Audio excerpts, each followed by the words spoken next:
హల్లెలూయా. కీర్తనల గ్రంథము 91వ అధ్యాయం చదువుకుందాం. మహోన్నతిని చాటున నివసించువాడే, సర్వశక్తిని నీడను విశ్రమించువాడు.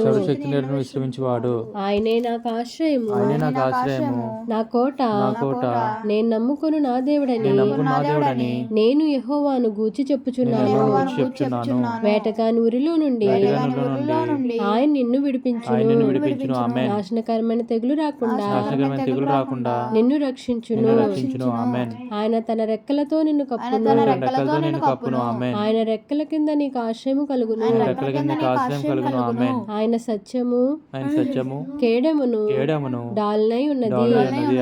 రాత్రి వేళ కలుగు భయమునకైనను, పగటి వేళ ఎగురు బాణమునకైనను, చీకటిలో సంచరించు తెగుళ్ళకైనను, మధ్యాహ్నమందు పాడు చేయు రోగమునకైనను నీవు భయపడకుందువు.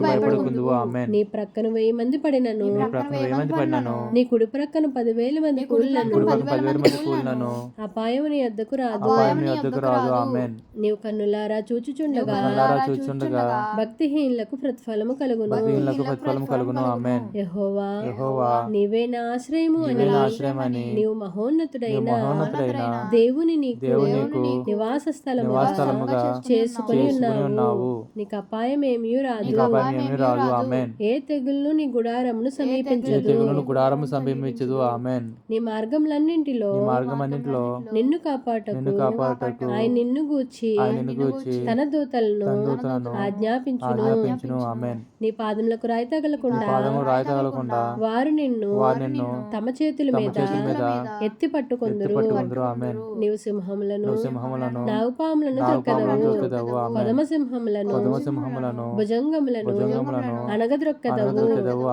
అతడు నన్ను ప్రేమించున్నాడు గనుక నేను అతన్ని తప్పించదను. అతడు నా నామము నెరిగిన వాడు గనుక నేను అతన్ని ఘనపరచెదను. అతడు నాకు మొరపెట్టగా నేను అతనికి ఉత్తరం ఇచ్చేదను. శ్రమలో నేను అతనికి తోడై ఉండెదను. అతని విడిపించి అతని గొప్ప చేసేదను. దీర్ఘాయు చేత అతనిని తృప్తిపరచెదను. నా రక్షణ అతనికి చూపించదను. ఆమేన్. దేవుడి వాక్యమును దీవించి ఆశీర్వదించును గాక. ఆమేన్.